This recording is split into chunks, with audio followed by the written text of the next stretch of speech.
Texas, we truly believe that you can't defer tough decisions for tomorrow's generation.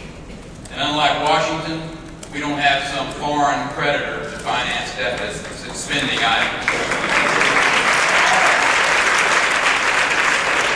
Last month,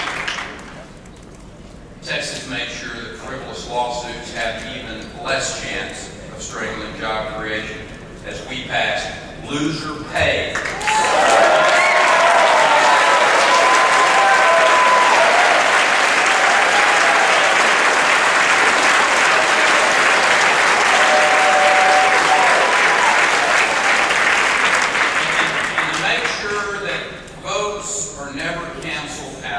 By illegal votes, we instituted a photo ID requirement.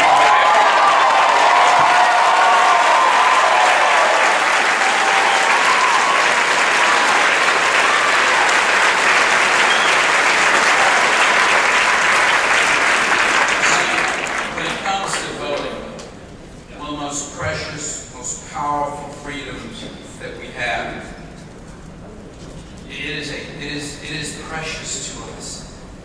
And don't you think it's fair to apply at least the same standard required to get a library card or to board an airplane?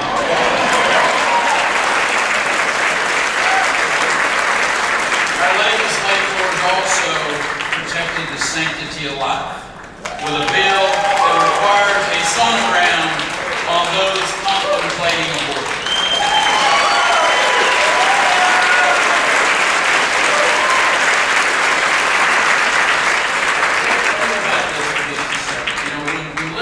Talk about protecting our most vulnerable populations. I don't understand why they won't include the most vulnerable, those innocent, unborn children. You know, when it comes to conservative social issues, it saddens me when sometimes my fellow Republicans duck and cover in the face of pressure from the left. And I'm reminded of what President Ronald Reagan said to CPAC in 1977. I want to quote him for you. Prior to his winning presidency, of course. He said, "The time has come for us to see if it's possible to present a program of action based on political principles that can attract those interested in the so-called social issues and those interested in the economic issues. In short, isn't it possible to combine the two major issues, those two major segments of contemporary American conservatism into one politically effective whole?" I believe the answer is yes. Well, Mr. President, I agree with you. The answer is most definitely yes. And we need to stop apologizing for celebrating life. We need to stop apologizing for wanting to protect an individual's right to build a business.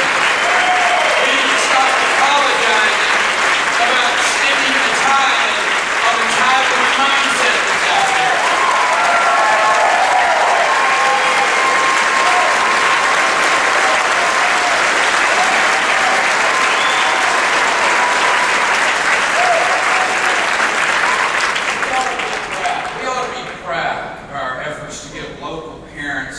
Communities a say on how their children are educated, protecting that fundamental right of private property ownership.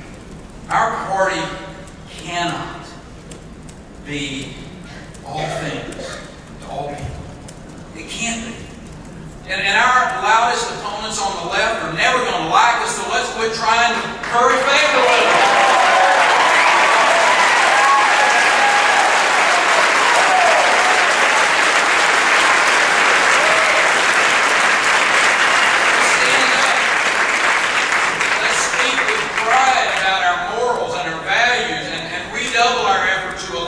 More conservative Republicans. Let's stop this American downward spiral. We're doing this, and it's happening much spending, too much interfering, and too much apologizing.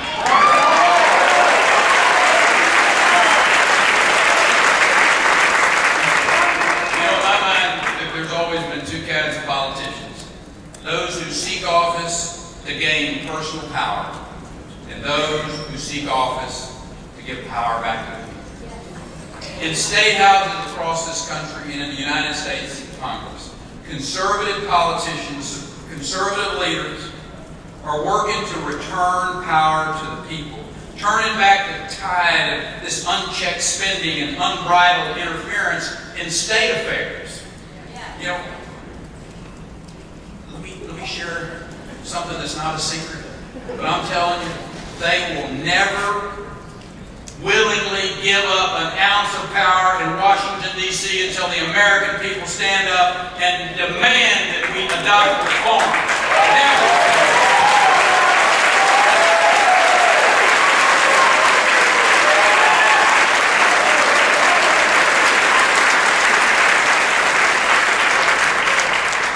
This administration may get up and mouth words about job creation, but they clearly consider enterprise a dirty word. And they think the fruits of our labor needs to be spread around. Or, the word I like to use from their core ideology is be redistributed. This endless overreaching by the federal government is what motivated me to write the book Fed Up last year. It's a discussion that is centered around the 10th Amendment. And its key phrase that powers not delegated to the United States by the Constitution nor prohibited by it to the states are reserved to the states respectively or to the people.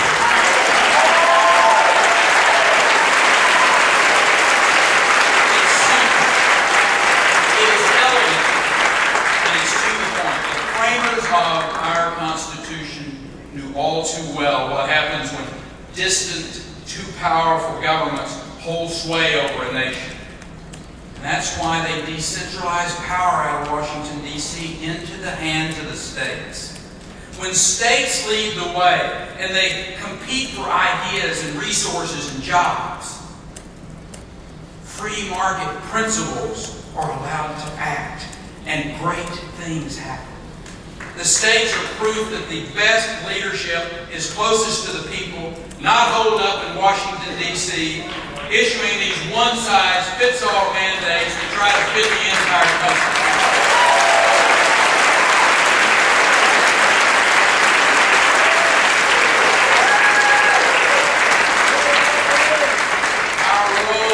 Our goal is to displace the entrenched powers in Washington, restore the rightful balance between state and federal government. Listen, reach in your pocket right now. Take your phone out. It's okay. I just want you to take your phone out just a second. I want you to do something. If you really believe in what we're talking about here, if this whole concept of restoring the balance back to our country, decentralizing out of Washington, D.C., I want you to take your phone out. I want you to text something to the number 95613. I want you to put the word forward in there, F-O-R-W-A-R-D, and text it to 95613. Go ahead. I'll wait. Listen, and we're going to keep you apprised of what we're doing. We're going to keep you informed about our efforts to restore that crucial balance between the states and Washington. Get America moving forward into the rightful role that our founding fathers knew would work. You know, in November of 2008, there were too many Americans who voted for some vague promises about hope and change. And they ended up with unprecedented deficits, unrestrained spending, and unacceptable unemployment.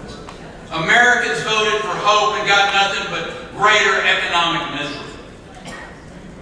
In November 2010, Americans expressed their frustration with that misery, and they voted for conservative Republicans. In the United States Congress,